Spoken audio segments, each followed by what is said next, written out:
우리 지난 시간 성도들끼리 사랑하고 한마음 되어서 동역하기 위해서는 여러분 예수님 마음 품어야 된다고 말씀드렸어요. 그 마음 어떤 마음입니까?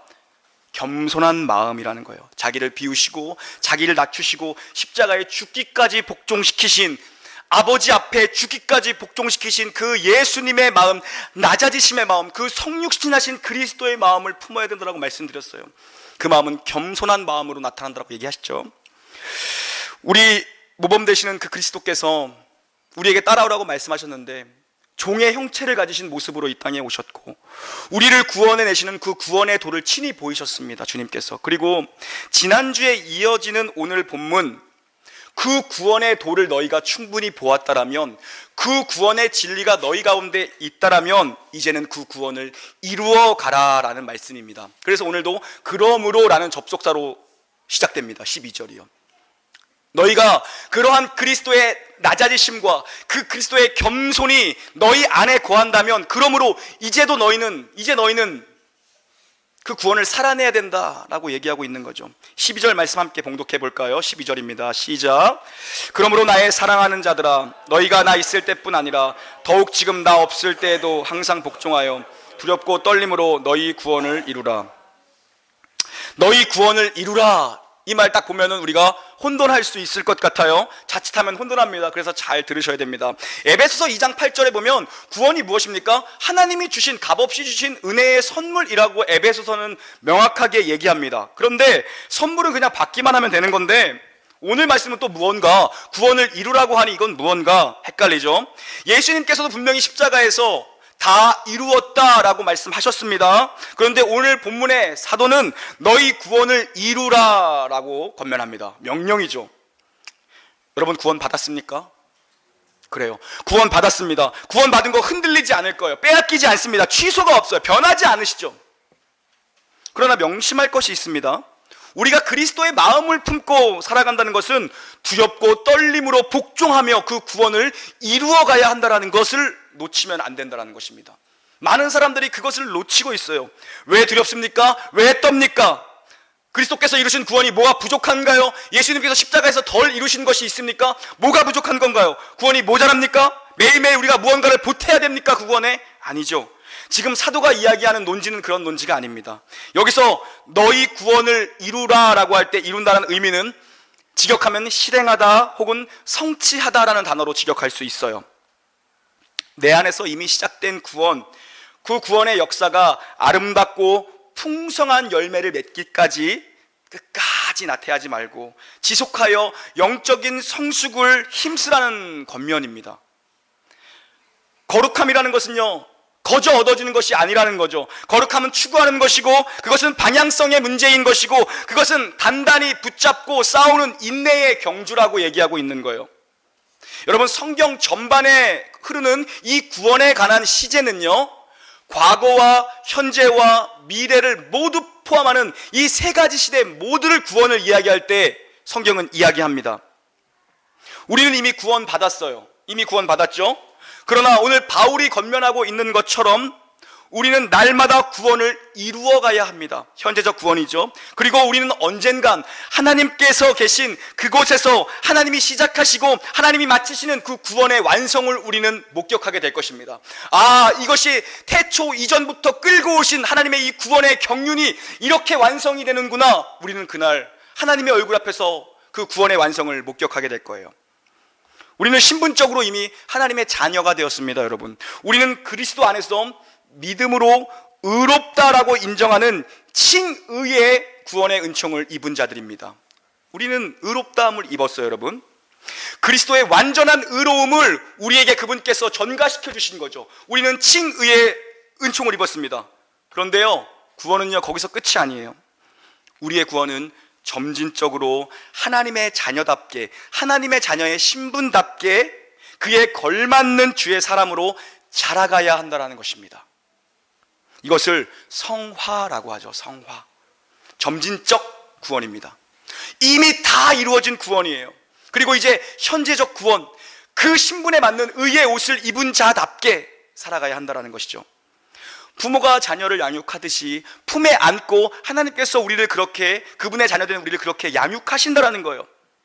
성도는 이 과정에서 내주하시는, 우리 가운데 계시는 내주하시는 그 보혜사 성령의 은혜로 점점 그리스도의 형상으로 그분을 닮아가게 되는 것입니다. 칼빈은 그래서 이 칭의와 이 성화의 관계를 한 문장으로 딱 이렇게 요약했습니다. 하나님께서는 그 백성을 거룩하게 하지 않으시고는 결코 의롭게 하시는 법이 없다. 다시요. 하나님께서는 그 백성을 거룩하게 하지 않으시고는 결코 의롭게 하시는 분이 아니다라는 것입니다. 그렇게 한 문장으로 딱 일목요연하게 이 성화와 칭의의 관계를 설명했습니다. 그래서 날마다 우리의 삶 가운데 구원을 이루어가야 한다는 것입니다. 우리가 구원받았다면 날마다 그 구원의 삶을 향해, 완성될 구원의 삶을 향해 걸음치고 달려가야 한다는 거예요. 구원받았으니까 나 이제 막 살아도 되는 거 아니야? 에? 하나님의 자녀라는데, 구원이 취소되지 않는데 좀 죄 좀 지면 어때? 이게 누굽니까 여러분? 구원파가 말하는 것입니다. 이것이요. 한 번 받았기 때문에 취소되지 않는다는 그 구원은 따놓은 당산인데 내가 막 살면 어때? 그게 무슨 상관이야? 이런 잘못된 가치와 태도는 결코 구원받은 성도의 삶이라고 할 수 없습니다. 여러분, 구원을 이루어가는 삶도 될 수 없습니다. 잘못된 가르침이죠. 여러분 한번 생각해 보세요. 이 권면을 들은 사람들이 누굽니까? 빌립보 교회 성도들입니다. 빌립보의 성도들입니다. 그들은 이미 거듭난 자들입니다. 예수를 믿는 자들이에요. 사도 바울의 신실한 동역자들입니다.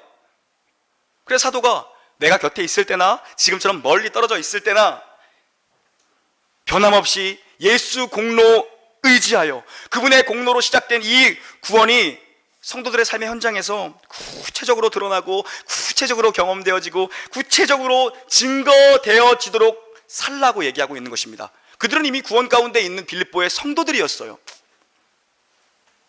구원을 계속해서 이루라는 명령이죠. 내가 있을 때나, 너희들의 지도자인 내가 있을 때나 없을 때나 그거에 관계하지 말고 그리스도를 바라보고 그리스도를 주목해라. 그분께서 선한 마음으로 시작하신 그 구원을 너희들이 끝까지 인내하며 이루어가야 한다라고 빌립보의 성도들에게 명령하고 있는 거죠.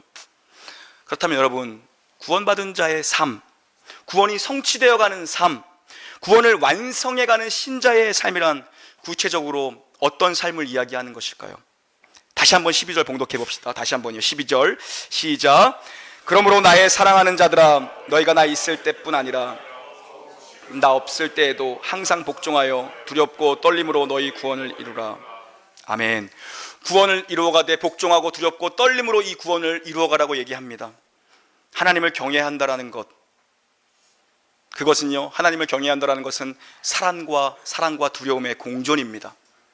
사랑과 두려움의 공존이에요.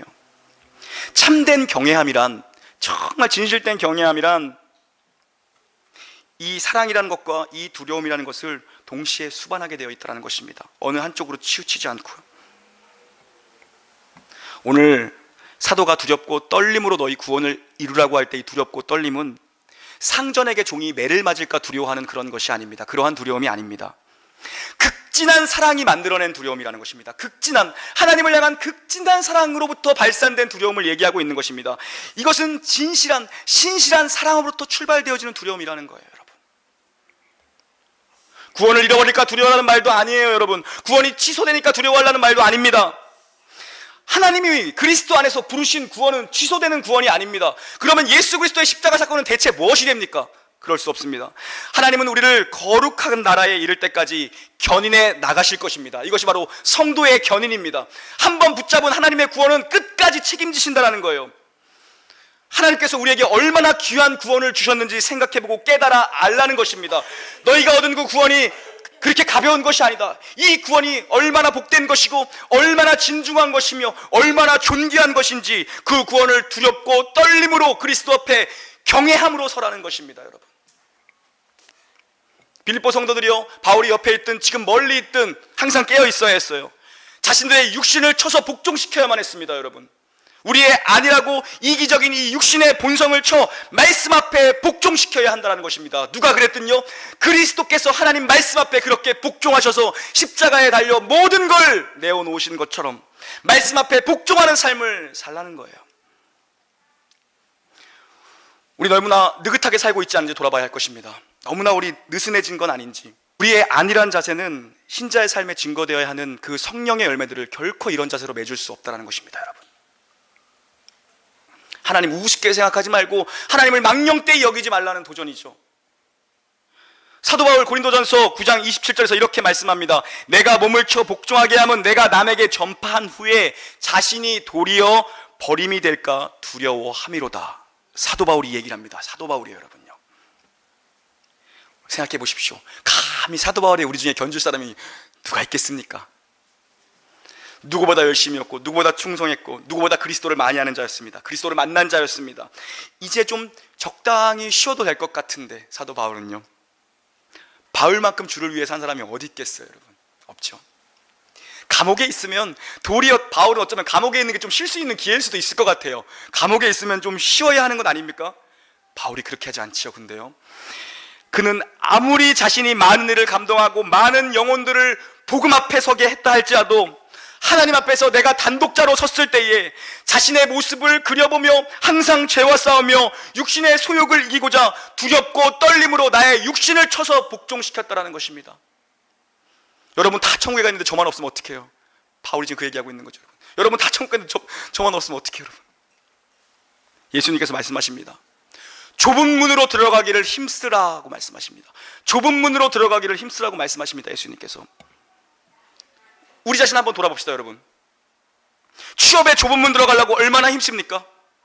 대학에 좁은 문 들어가려고 얼마나 힘써요, 여러분. 요즘엔 고등학교 들어가는 것도 얼마나 힘써서 들어가려고 합니까, 여러분?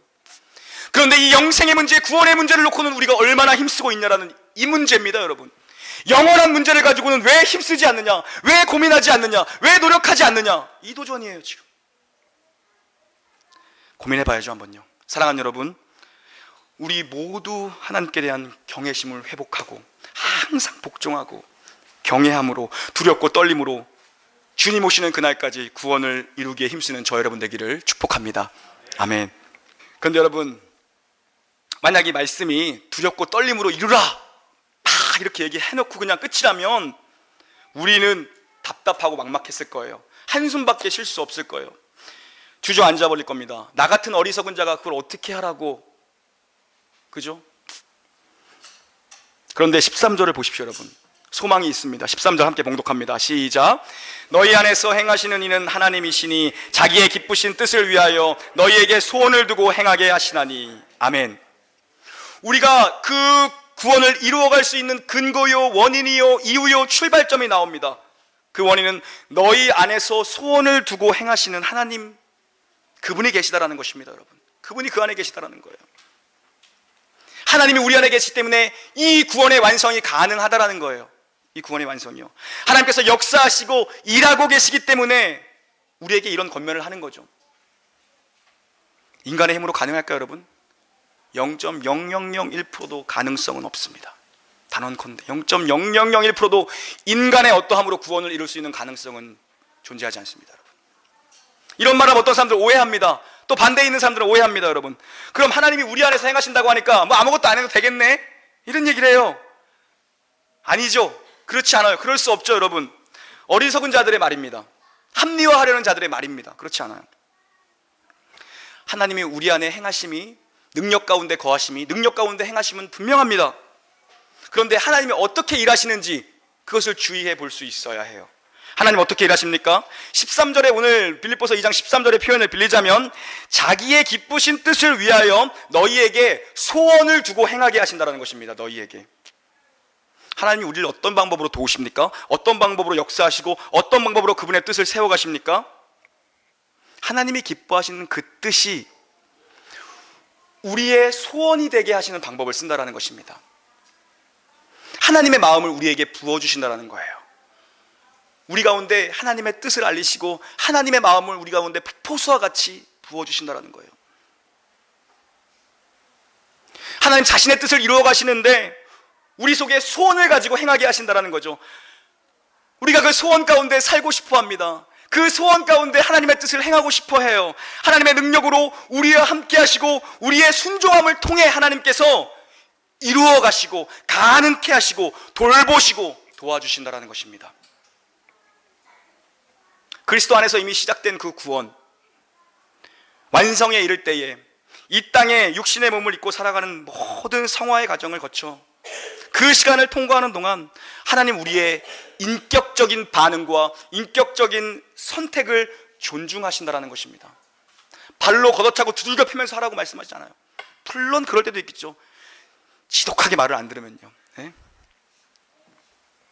내가 원하는 것, 내가 좋아하는 것, 내가 편한 것, 내가 원하는 것만을 따라 살던 나인데, 그게 나의 본성인데, 내 안에서 역사하시는 그 하나님의 도우심과 하나님의 능력으로 말미암아 주님이 원하시는 것을 선택할 수 있는 내가 되었고, 하나님이 부어주신 그 뜻을 깨달아 그 하나님의 뜻에 순종하는, 복종하는 내가 될 수 있도록 그 영광스러운 성화의 가정을 우리에게 부어주심으로 우리 안에 종국에는 실패함이 없이 하나님께서 우리를 이끌고 가시겠다는 얘기입니다. 여러분,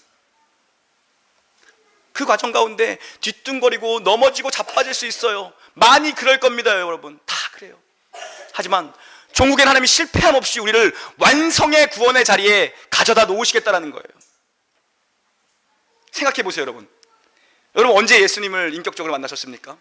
그때 한번 강한 영적인 체험으로 인해서 점진적 성화, 점진적 구원, 한번 영적인 체험으로 인해서 여러분의 인생이, 여러분의 그 성격이, 쓴 뿌리들이 다 바뀌었나요?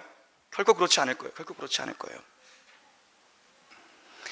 아무리 탁월한 체험을 했다 할지라도, 아무리 신비적인 영적 경험을 했다 할지라도 그런 거 너무 좋아하지 마세요.